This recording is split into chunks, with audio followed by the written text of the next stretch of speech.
Clearly, a society that does not realize the importance of the social sectors as education and healthcare, is not going to be competitive in the new global order. Nigeria, Africa, is in a position to reap a huge demographic dividend because it has a youth bulge. That youth bulge, if we invest in its education, will make this continent very competitive and return it to a place in human civilization that it probably deserves. But if we fail to make the investment in those young people, we'll reap a time bomb.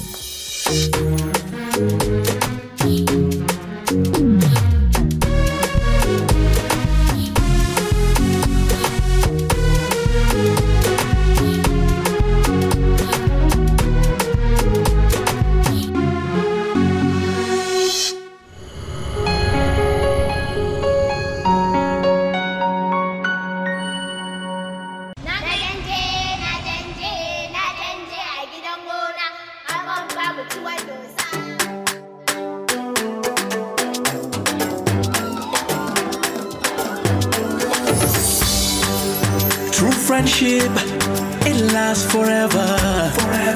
True friendship, a gift we share together.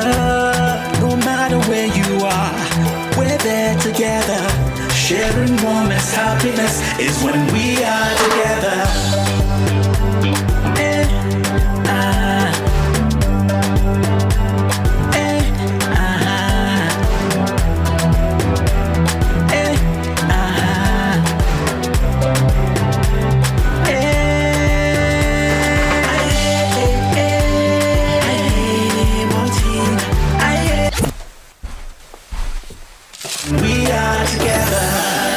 Maltina, share happiness.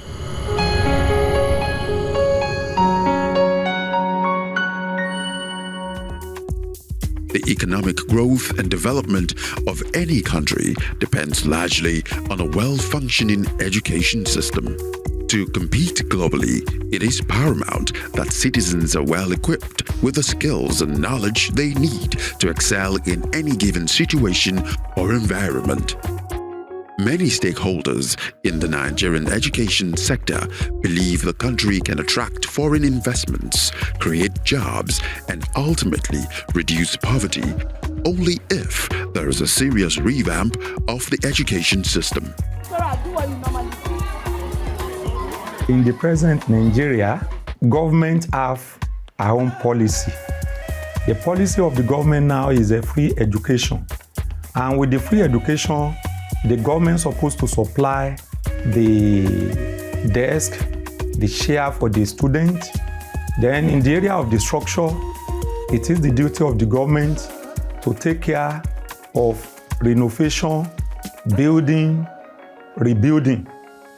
But in some years back, when the parents need to contribute token to the development of the education, the parents were responsible in ensuring that their children have good chairs and desks, and also the structures are being renovated sometimes by the parents.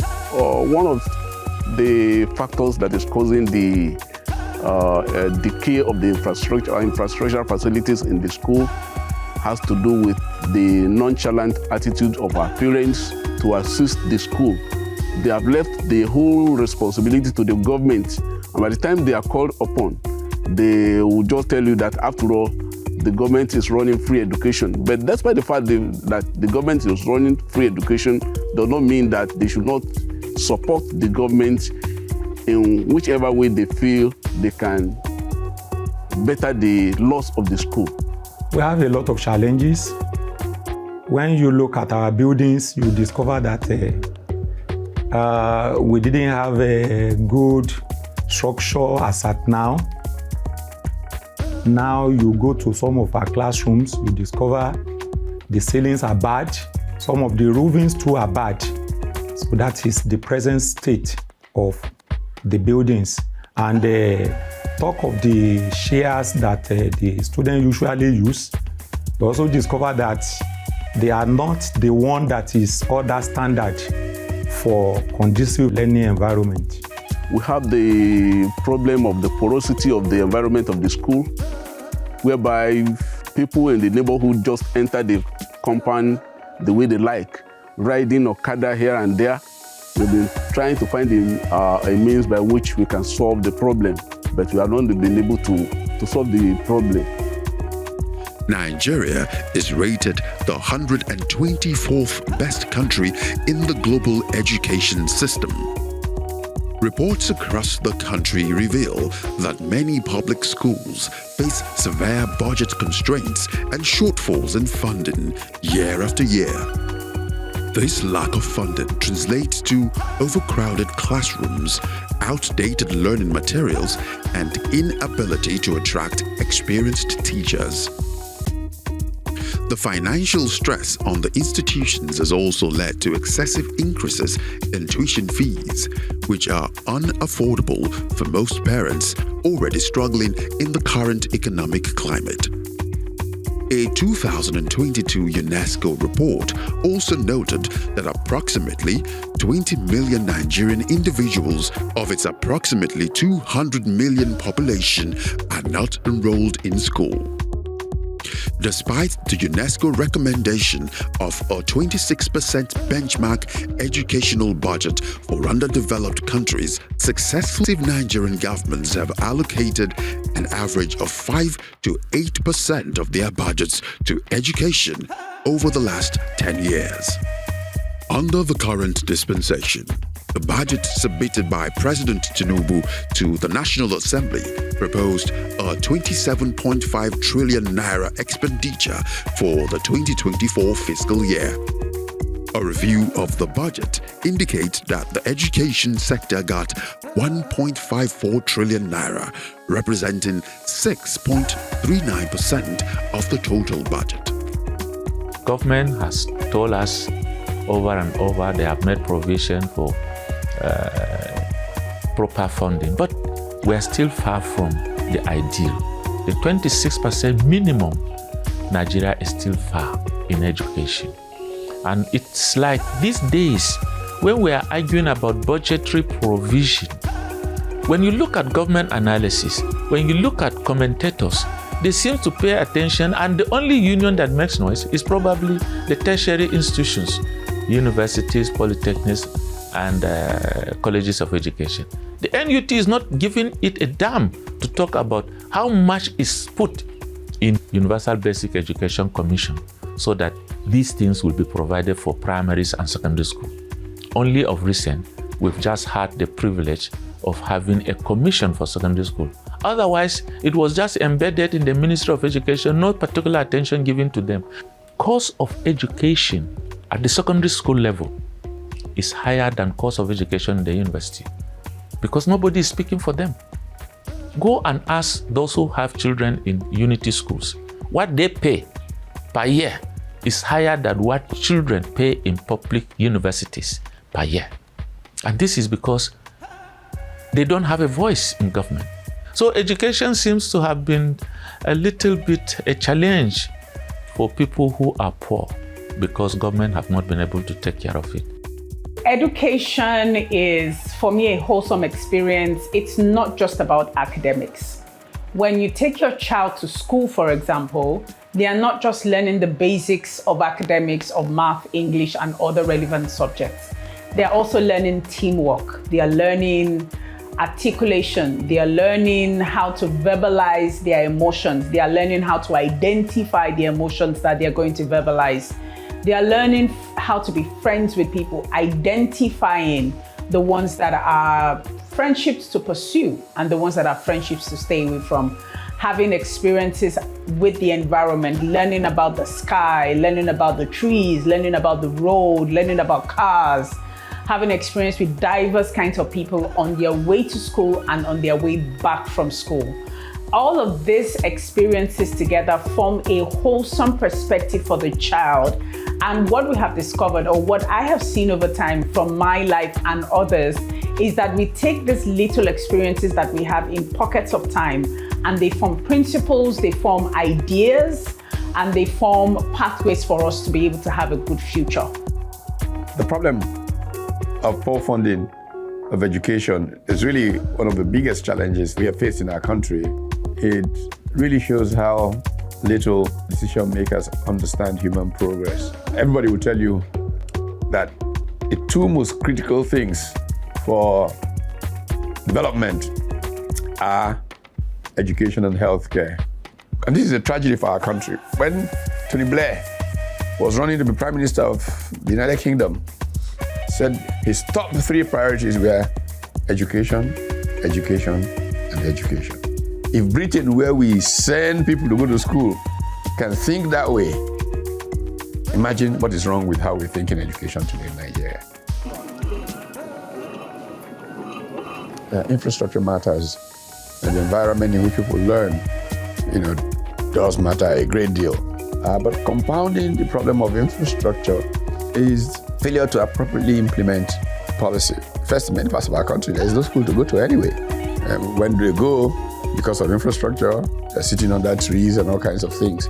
But it has led us to having the highest out-of-school rate in the world.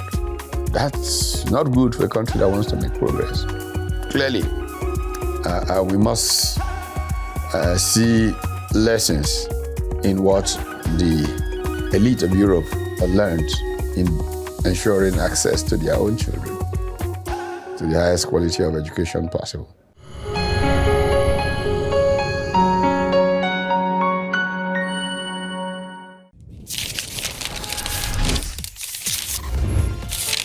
In 2015, a beacon of hope emerged when the Maltina Teacher of the Year initiative was born. It didn't just provide recognition for our teachers, it also transformed their teaching experiences. And after nearly 10 years, impacting over 300 participating teachers and transforming hundreds of schools, 241 teachers and 9 schools have been rewarded with over 500 million naira in cash and non-cash prizes. With its impact transcending borders, award-winning Nigerian teachers are now being recognized internationally, showcasing the talent and dedication of educators from Nigeria.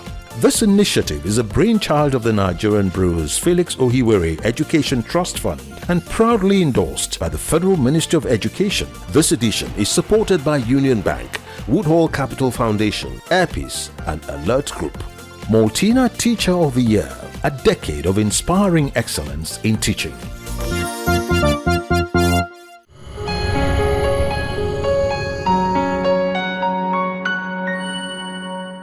Poor funding affects teaching. Poor funding affects learning. And we encourage government, wherever we identify these lapses, we encourage government to increase funding in education.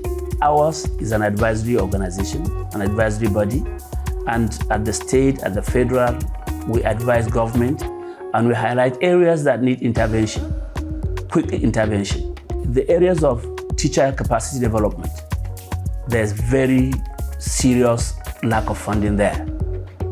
And to do that, we actually advise government through our communiques whenever we meet that these areas need proper attention.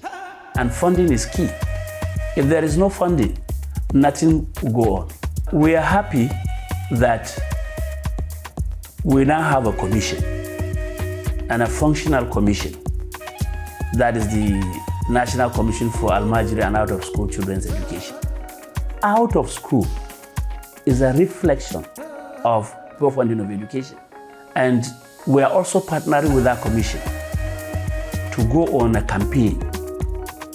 Every child, education is the right of every child in the country. And as such, government must inject funds to make sure that no child is left unattended to. And we have some that are not actually, they've outgrown primary and secondary school. So they have talents. Informally, they need to be targeted. Informally, they need to be reached. And that is why the commission is created. We are also giving the commission all our support to partner with our members to make sure that no child is left unattended to as far as education is concerned. With these identified funding gaps for Nigeria's public education systems, it's important to recognize private organizations who are providing financial support, expertise, and resources to help bridge this gap so as to give the Nigerian child a better chance at accessing quality education. From book donations to scholarships and infrastructure development, private organizations can make a tangible difference in the lives of students. They can also promote innovation and skills development for teachers whose efforts are critical to shaping future generations. Our long-standing commitment to educational development in Nigeria is driven by several key reasons. First, we believe education is fundamental to national development. By investing in education, we promote a well-educated populace that can contribute to Nigeria's social, economic, and technological advancement. With this in mind, we have since inception in 1994 made donations geared towards ensuring equitable access to quality education for all Nigerian students, regardless of their socio-economic background. This has greatly helped in bridging the gap between urban and rural education, with over 74 underprivileged communities impacted through the Educational Trust Fund. On a broader scale, our commitment aligns with the United Nations Sustainable Development Goal 4, which aims to ensure inclusive and equitable quality education and promote lifelong learning opportunities for all. By supporting this global initiative, we help lay the foundation for a better future for Nigeria. Additionally, improving the quality of education is at the core of our mission. This is why we have been relentless in our drive to continually provide modern learning resources and support teacher training programs. We see firsthand how these contributions impact teachers and students, sparking a love for learning and teaching. Lastly, through the ETF, we find yet another opportunity to support impactful national policies, ensuring that our efforts enhance broader government objectives and contribute to cohesive national progress. In the words of Nelson Mandela, education is the most powerful weapon which you can use to change the world.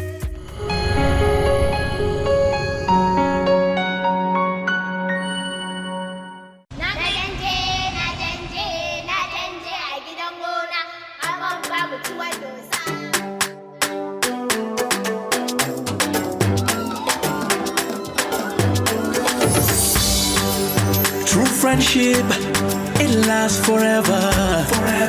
True friendship, a gift we share together. No matter where you are, we're there together. Sharing moments, happiness is when we are together.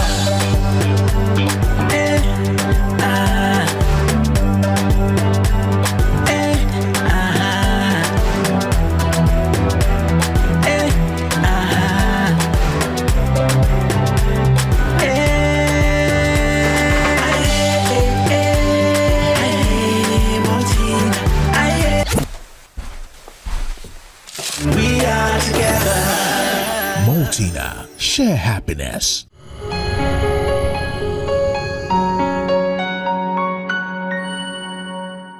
Adiola Leduke, Kiki Senior High School, Lagos.